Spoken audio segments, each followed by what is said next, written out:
రాజేష్ గారు, షెడ్యూల్ 12 కానీ 13 కానీ వస్తుంది, 14 ఆ 2-3 రోజుల్లో రావచ్చు అంటున్నారు ఎన్నికల షెడ్యూలు.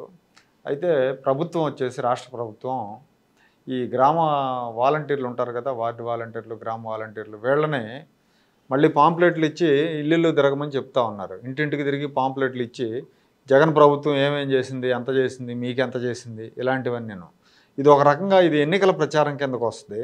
దీన్ని ఎన్నికల కమిషన్ ఎంతవరకు అనుమతిస్తుంది? అంటే షెడ్యూల్ ముందు ఏదైనా చేసుకోవచ్చా?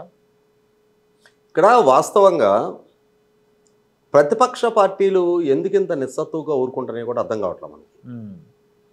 ఎలక్షన్ నోటిఫికేషన్ వచ్చిన తర్వాత క్రియాశీలకంగా ఎలక్షన్ కమిషన్ పనిచేస్తుంది అనేది ఒక వాదన సహేతుకం అయినా కూడా అధికార వ్యవస్థను అడ్డుపెట్టుకొని ఇవాళ ఎన్నికల ముందు అధికార దుర్వినియోగం చేసి ప్రభుత్వ వ్యవస్థని తన పార్టీ ప్రచారానికి వాడుకుంటున్నారు. ఆయనే బాహాటంగా వాలంటీర్లు మన పార్టీ కార్యకర్తలు, మన అభిమానులు అని చెప్పని స్పష్టంగా ప్రకటిస్తూ ఉన్నారు. అంటే ఆయనే స్పష్టంగా తేడతలం చేసేయటం అయింది. వాళ్ళు నా పార్టీ కార్యకర్తలు, పార్టీ వాళ్ళు కూడా. జగన్మోహన్ రెడ్డి గారు అధికార పార్టీలో అయినా కూడా అది కూడా ఒక రాజకీయ పార్టీయే. ఆ రాజకీయ పార్టీ తరఫున రాజకీయ కార్యకలాపాలు నిర్వహించుకోవడానికి ఎవరు అభ్యంతరం పెట్టరు. కానీ ఇవాళ అధికారిక ముసుగులో వాళ్ళకి ప్రభుత్వ ధనం జీతంగా నేను చెప్తుంది అదే, అధికారిక ముసుగులో వాళ్ళకి జీతం పే చేస్తుంది ప్రభుత్వ ధనం. వైసీపీ పార్టీ జేబు సంస్థ అయితే వైసీపీ పార్టీ వాళ్ళకి జీతం పే చేస్తుంటే ఎవరికి ఎటువంటి అభ్యంతరం ఉండదు. ఇవాళ వాళ్ళ మీద ఎంత ఖర్చు పెడుతున్నారు? 2,60,000 మంది వాలంటీర్లు, ఒక్కొక్కరికి నెలకు 5,000 జీతం, 130 కోట్ల రూపాయలు ఒక నెలకి జీతం కింద ఖర్చు పెడుతున్నారు. అంటే 1,560 కోట్ల రూపాయలు ఒక సంవత్సరానికి. ఇది కాక ఒక్కొక్కరికి 200 రూపాయలు సాక్షి పేపర్ కొనుగోలు కోసం ఇస్తున్నారు. అంటే 5,20,00,000 రూపాయలు సంవత్సరానికి, 62,40,00,000 అక్కడికి. అది ఇందాక అదొక 1,560, ఇది ఒక 62, 1,624 కోట్ల రూపాయలు అక్కడికి అయింది ఖర్చు.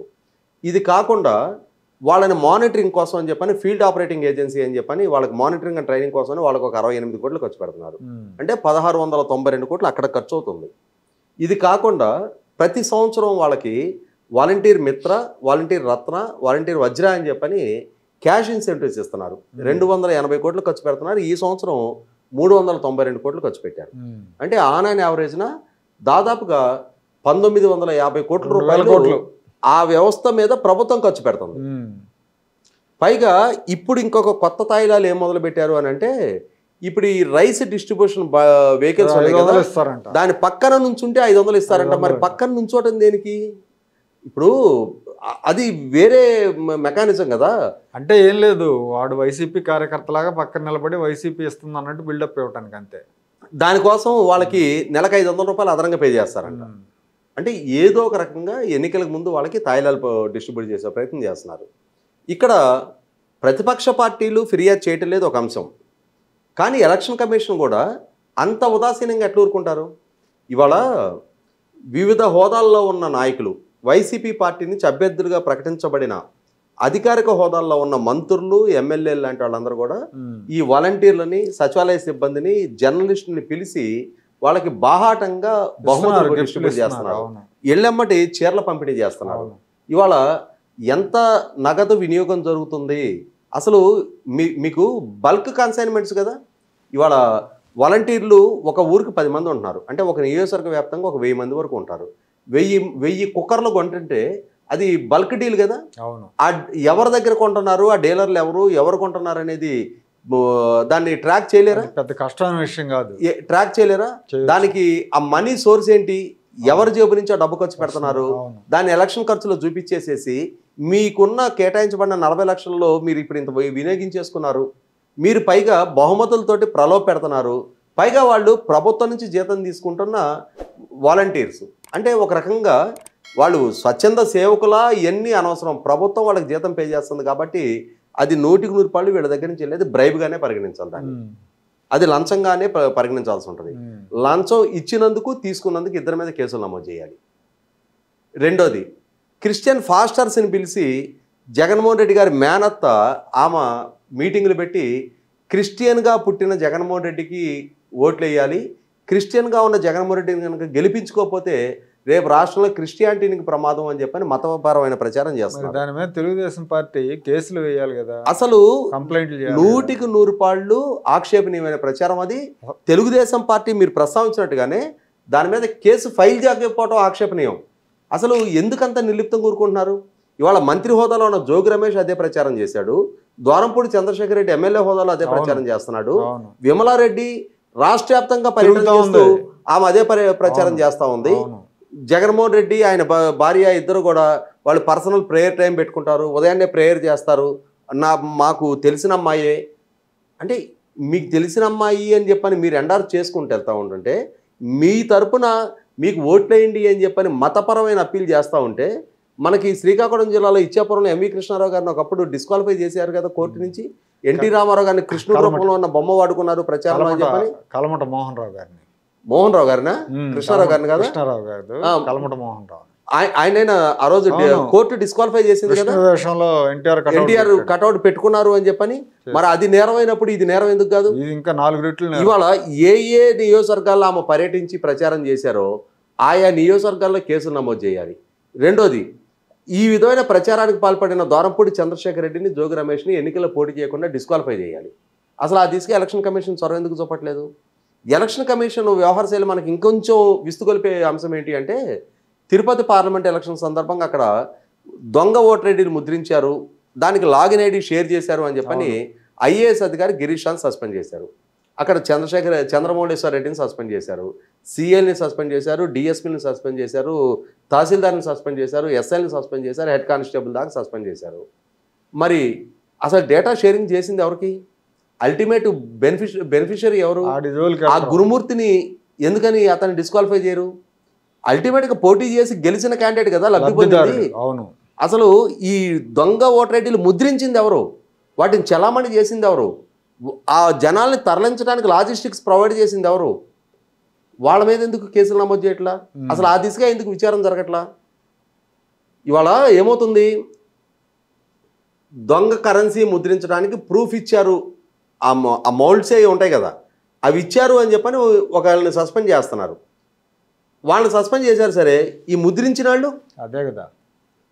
ఇవాళ తెలుగు నకిలీ స్టాంపులు తయారు చేశాడు, చలామణి చేసినాడు. మరి వీళ్ళని ఎందుకు చర్యలు తీసుకోవట్లేదు? అసలు దోషులు వీళ్ళు కదా, వీళ్ళకి లబ్ధి చేకూర్చడానికి కదా అధికారులు తాపత్రయపడింది ఆ రోజున. అధికారులు మాత్రమే బాధ్యులుగా మారతారా? 100కి 100 పాళ్ళు ఎలక్షన్ కమిషను సెలెక్టివ్గా యాక్షన్స్ ఉంటున్నాయి. ఇవాళ వాళ్ళు చర్యలు తీసుకోవడం అనేది ఏదో తీసుకున్నామని చెప్పని కంటితుడుపు చర్యలు తీసుకుంటున్నారు. లేకపోతే ఇవాళ రాజ్యాంగబద్ధ సంస్థ ఎలక్షన్ కమిషన్ ఇచ్చిన ఓటర్ ఐడీలని, దొంగ ఓటర్ ఐడీలు సృష్టిస్తుంటే ఎట్లా ఉపేక్షించి చూరుకుంటారు?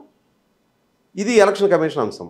ఇప్పుడు జగన్మోహన్ రెడ్డి గారు ఈ వాలంటీర్ల ద్వారా ప్రతి ఇంటికి ఒక 2 పేజీల పాంప్లెట్లు పంపిణీ చేయమంటున్నారంట. ఈ పాంప్లెట్లు ఏంటంటే ఈ 5 సంవత్సరాల్లో ఆ కుటుంబానికి ఎంత లబ్ధి చేకూరింది అంటే, ఆ లబ్ధి వీళ్ళు గుర్తు చేసి ప్రభుత్వం పట్ల, పార్టీ పట్ల లాయల్టీ ప్రదర్శించాల్సిన బాధ్యత మీది, మీకు ఇన్ని పథకాలు వస్తూ ఉన్నాయి, ఎంత వసూలు చేస్తున్నాం అనేది, ఎన్ని పథకాలు ఇస్తా ఉన్నాం మీ ఇంటికి, ఈ పథకాలు యథావిధిగా కొనసాగాలి అని అనుకుంటే మీరు జగన్మోహన్ రెడ్డి గారిని ఓటేసి గెలిపించుకోండి.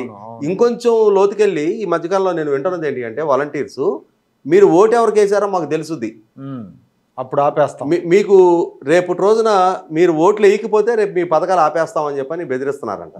అంటే ఓటర్లకి నిరక్షరాస్యులు, అమాయకులు ఉంటే వాళ్ళని ఈ విధమైన బెదిరింపులకి దిగి ఎమోషనల్గా ఎక్స్ప్లాయిట్ చేసుకునే ప్రయత్నం వాలంటీర్ వైపు నుంచి జరుగుతుంది అని అంటే, అది ప్రభుత్వ ధనాన్ని తీసుకుంటున్న వాలంటీర్ వైపు నుంచి ఎలక్షన్ కమిషను వాలంటీర్ అనేవాడు ఏ ఇంటికి అడుగు పెట్టడానికి వీళ్ళైన ఆదేశాలు ఇవ్వాలి. అసలు ఎలక్షన్ ప్రాసెస్ కంప్లీట్ అయిపోయే వరకు సంక్షేమ పథకాల పంపిణీకి కూడా, రేపు రోజున ఏప్రిల్ 1వ తారీఖు ఇవ్వబోయే పెన్షన్ పంపిణీకి కూడా వాలంటీర్ ఇంటికి వెళ్ళడానికి వీల్లేదు.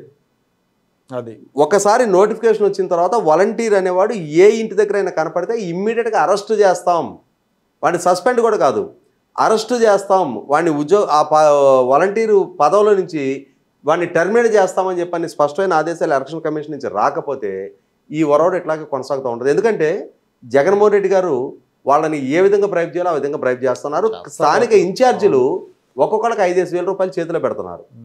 వాళ్ళకి కుక్కర్లు, చీరలు, ప్యాంట్ షర్ట్లు అంటే ఇదేదో కొత్త అల్లుళ్ళకి సంక్రాంతికి పండగకి కొనిపెట్టినట్టుగా సారి పెట్టినట్టుగా పెడతా ఉన్నారు ఇవాళ. ఎందుకంటే వీళ్ళ అవసరం, అవును, వీళ్ళని ఎన్నికల్లో వాడుకోవాలి కాబట్టి, వాడుకోవడానికి. వాళ్ళ దగ్గర డేటా మొత్తం ఉంది కాబట్టి, అవును. ఒక్కొక్కళ్ళ దృష్టిలో ఒక 50 కుటుంబాలు ఉన్నాయి కాబట్టి, ఆ కుటుంబాల్లో ఎవరేంటి అనేది వాళ్ళ దగ్గర స్పష్టమైన సమాచారం ఉంది కాబట్టి ఇప్పుడు వాళ్ళని ఎన్నికల్లో వాడుకోవటం కోసం.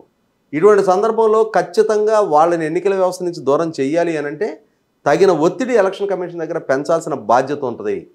లేదు అని అంటే ఇవాళ ఎలక్షన్ నోటిఫికేషన్ రాబోతున్న సందర్భంగా 5 సంవత్సరాల నుంచి ఏం సంక్షేమ పథకాలు అందినాయో ఇప్పటికి ఎన్ని సందర్భాల్లో గుర్తు చేశారు?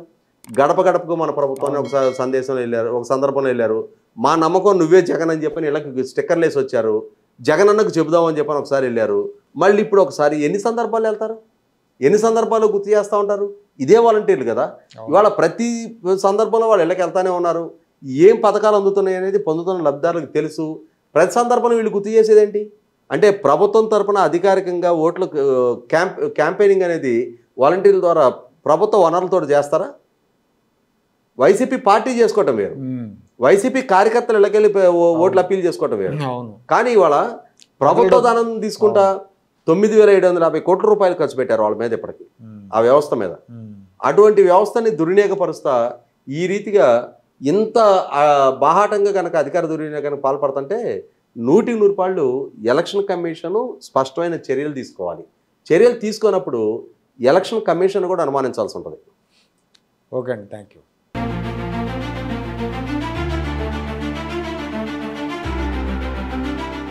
Like, share and subscribe to Rajaniti channel.